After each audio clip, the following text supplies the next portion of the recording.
I, 44-year-old male, relocated to a different state just before my senior year of high school. It was during that time, a few weeks after school started, that I met my wife, 44-year-old female. She became my first girlfriend and remains my only romantic partner, my first kiss, first relationship, and so on. It didn't take long for me to fall in love with her, although it took her a bit more time to reciprocate those feelings.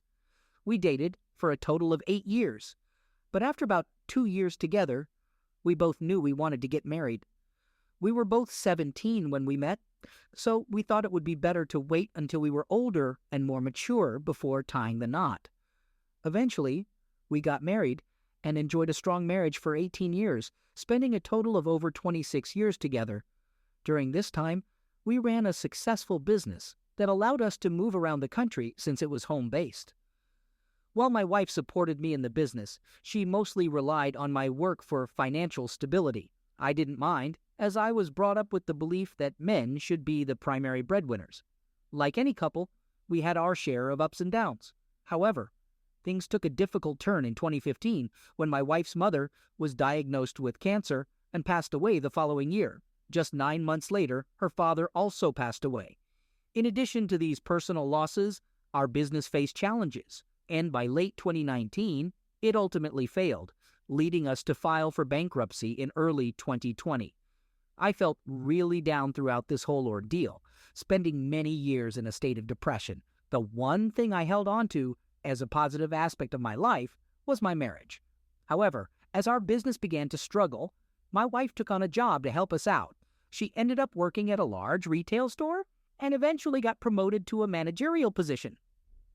During this time, I gained a significant amount of weight, adding 100 pounds over the course of a few years. So now I find myself overweight, having lost my business and feeling at the lowest point in my life. When the pandemic escalated, I became quite isolated due to my concerns about having asthma. My wife, on the other hand, continued working throughout this period. She started working late hours, and on her days off, she would frequently go shopping at Target, which, considering the lockdowns, should have raised some red flags. Then, one Sunday morning, she woke me up at 6 a.m. and told me she was going to the park to walk because her legs felt restless. It struck me as a bit odd, but I could relate to doing unconventional things to alleviate restless leg syndrome, as I sometimes walked on our treadmill in the middle of the night. No big deal, really. She comes home, we have breakfast, she takes a shower, the usual routine. Then, while I'm in my office working on my computer, she walks in completely without clothes, turns around to show me her whole body, and then heads to the bedroom. Naturally, I follow her. We've always had an active bed life. She wants me to give her BJ, but I notice a strange smell. I leave the room, thinking maybe it was because she went for a walk at the park. Cheating on me was the furthest thing from my mind at that point, so I wasn't really concerned. But there's something nagging at me. The next day, I check her browsing history and discovered that she was on the Facebook pages of 2 guys who I know don't work at her store. This worries me because she doesn't have male friends who aren't coworkers. Another day goes by and my mind is still wandering. Then, on July 22nd, 2020 at 3 a.m., it hits me. I wake up and think I should grab her phone and check it. I lay in bed for a while, debating whether I should even get up because I'm tired. Finally, I grab her phone, not really knowing what I'm looking for. Almost instantly, I see Snapchat, which I didn't even know she had. She has 3 male friends, 2 of whom I saw her checking out on Facebook, and a guy she works with. She denies any involvement with him, but I don't believe her. When she wakes up, she asks if I'm okay. I directly ask her if she's cheating on me, and she denies it. We talk for a few hours, and during the conversation, I discover that I can download her Snapchat history. I lock myself in a room and proceed to do so. She pleads with me not to, admitting that she indeed cheated on me. Boom! My whole life shatters into pieces. I feel like she abandoned me at my lowest point when I needed her the most. She denies this, but the facts speak for themselves. She throws it in my face that she's supporting us now, as if she forgot the first 16 years of our marriage when she didn't have to work and could shop freely. Oh, and now she claims she's not materialistic. Well, Both of these guys are broke losers. One even borrowed money from my wife, but I'll get to that later. And the other one lives in a rundown trailer owned by a relative because his credit is so terrible he can't rent on his own. He has also been arrested for DUI more than 10 times. I messaged both guys on Facebook, calling them worthless and informing each of them about the other. Funny how they were upset that she was cheating on me with other people besides them. One of them doesn't respond, but the one who borrowed money from my wife now wants to fight me. Later on, I find out that he's obsessed with fighting me and keeps telling my wife that he wants to fight me. Then he gave her one more piece of news. He told her that he would not pay her back. With my head spinning, I knew I needed help.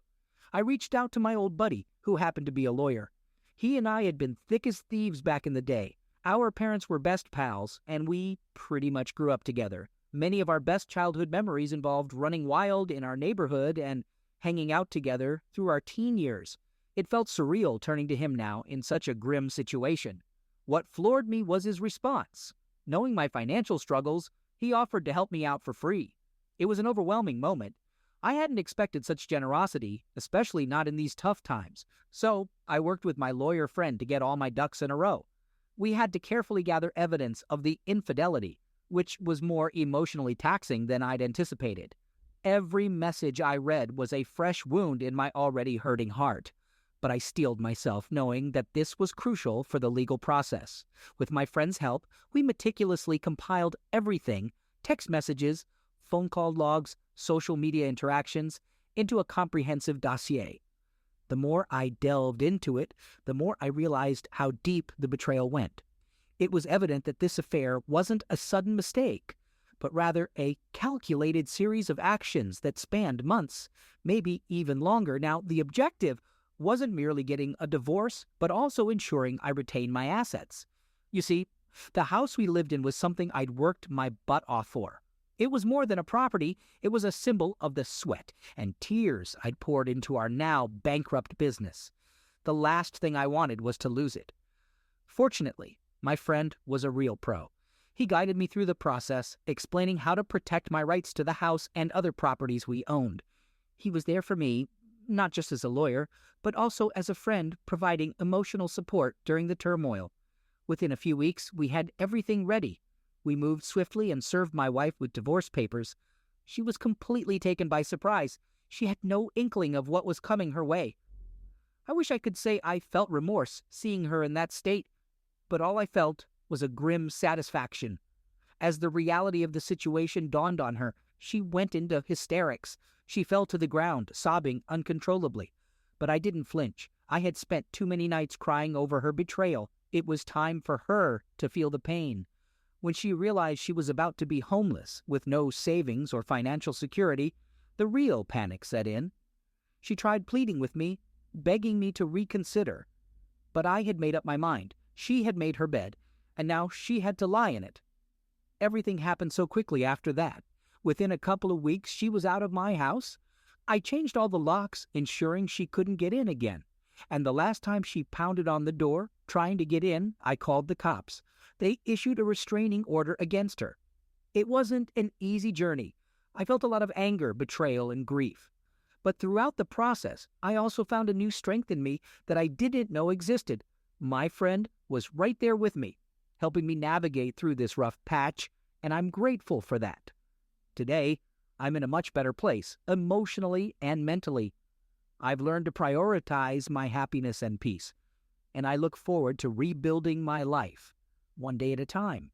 Right after everything happened, I immediately started working out again. For the first 20-plus years of our relationship, I used to work out almost every day. But when my depression started and I began taking antidepressants, I stopped exercising. So out of the 100 pounds I gained, I've already lost over 80 pounds. And I'm in great shape now. And as for my wife, well, she made her choices. She had to face the consequences. I don't harbor any ill feelings towards her anymore. It's more of indifference now.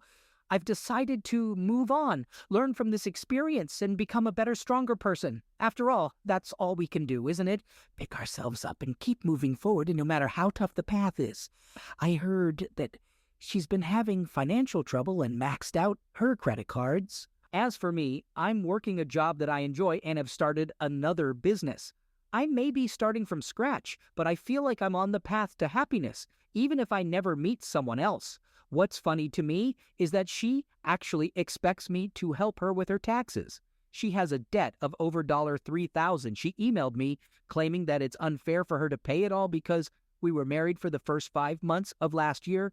Can you believe the audacity? She tries to justify all her terrible and soul-destroying actions, yet she thinks I should assist her in paying her taxes. It's clear that she has such little respect for me to even assume I would help. I've reached a point where I couldn't care less, so I won't even bother replying and giving her the satisfaction of a response. Maybe I could have made a snarky comment like, "Why don't you ask one of your boyfriends for help? Perhaps the one who borrowed money from you and never paid it back." It's actually quite amusing. Before our first D-Day, she lent our money to one of the guys she was involved with, but never got it back. Here's the kicker. Supposedly, he was supposed to repay her just a day or two after D-Day. But when she revealed that her husband, me, found out about their affair and they could never speak again, his interest in repaying vanished. He probably never had any intention of paying her back in the first place. But she believed they had something special, so she never thought he would lie to her. Haha. So the main point I want to make with this post is that in the past, just thinking about all this stuff would really get to me. I used to believe that today, my birthday, would be difficult. However, since going no contact since Christmas Day, I simply don't care anymore. I guess I can view it as her being fined $3,000 for making poor life choices. On April 8th, 2022, she had the audacity to email me on my birthday. Yesterday, she sent me an email wishing me a happy birthday and all the best in life. She mentioned that there are more things she wants to say and expressed a desire for us to be talking. I chose not to reply, but for a few minutes, it did anger me. I mean, we both know she cheated on me last year on my birthday. It's quite astounding that she doesn't seem to think much about the impact of her actions, to the point where she would email me to say, "Happy birthday."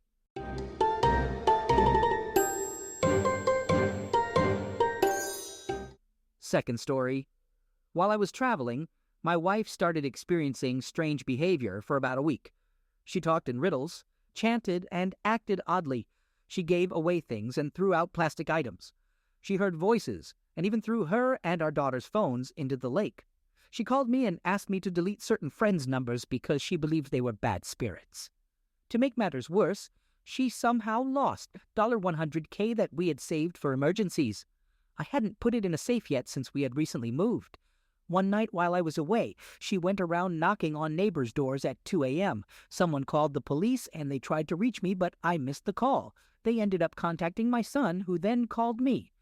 Thankfully, she made it back home safely, although I didn't know at the time that she had thrown the phones in the lake. She sent me an email at 3 a.m. from her computer to let me know she and our daughter were okay, but they had lost their phones.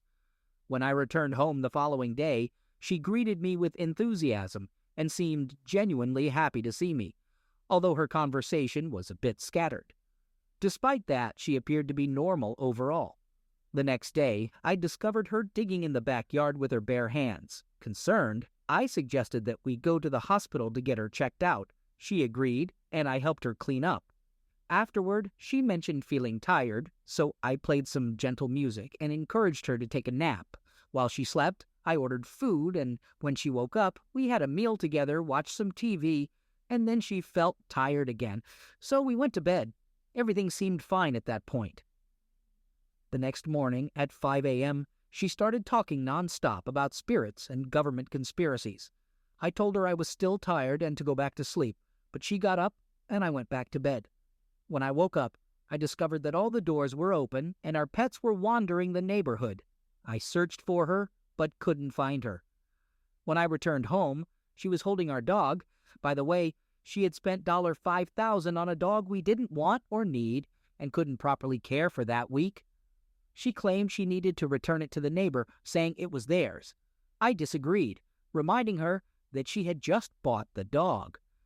There's more craziness, but I don't have the energy to type it all out. I suggested we put the dog away and leave. We went to the emergency room to have her checked out. and they ended up placing her on a 72-hour hold. I had no idea what that meant. They took her away from my care and forced me to leave the hospital. Later, the doctor informed me that she had experienced some kind of manic episode and that they would take care of her. I called every hour to check on her, and while they didn't have a bed available, they had medicated her and she was resting. Finally, around 1 a.m., they transferred her to a psychiatric facility where they would provide assistance. I called the facility at around 8 a.m. to check on her, and they informed me that she was resting peacefully. They also mentioned that there was a visiting hour from 11 a.m. to 12 noon. Since the place was an hour away, I left at 9:45 a.m. and arrived to see her at 11 a.m. To reach her, I had to go through 3 locked doors with badge access, and a security officer accompanied me and kept a close eye on me. Then I had to wait in the visitation area. When she walked in, she appeared very excited. "Hi, sweetie," she exclaimed, although her speech was a bit impaired. She approached me for a hug, but she was walking slowly and cautiously. I held her tightly and asked her how she was doing. Her response shocked me. "I just had closeness," she said. I was taken aback and asked with whom. I suspected she might be hallucinating. She explained that a guy here had claimed to be me, her husband, but during their encounter, he revealed himself as Johnny and declared that he would be her new boyfriend. I was stunned and realized she was in a fragile state, so I didn't press further on the matter. I was simply in shock. After visiting hours with her were over, I reported the incident to the facility. They asked me to leave, but I insisted on speaking with an administrator. I had conversations with 2 administrators who assured me that they take such allegations seriously and would investigate the matter. They mentioned involving the police. However, they soon started avoiding my questions and providing only limited information. They claimed it was a privacy issue and that patients had a right to privacy. I informed them that I had a medical power of attorney, but it didn't make a difference. They refused to share any test results or details about the medications she was being given. When I came to see her on the second day, she was heavily medicated and unable to communicate properly. Still, they didn't provide me with any additional information. One person mentioned that the incident had occurred at 9:40 a.m., even though I had arrived at 11 a.m. The police report confirmed the details after interviewing both parties and a witness. Since both parties claimed it was consensual, no charges were filed and the investigation was closed. It's devastating for me to accept. Our strong bond for the past 23 years has been based on our deep love and loyalty, with neither of us desiring anyone else. One of her mantras has always been, "My body is my temple," and the thought of breaking that trust would mean the end of our relationship. Reading the police report and learning what she said, along with the witness account, is truly crushing. She is now back home and doing much better. She's attending therapy and taking her prescribed medications.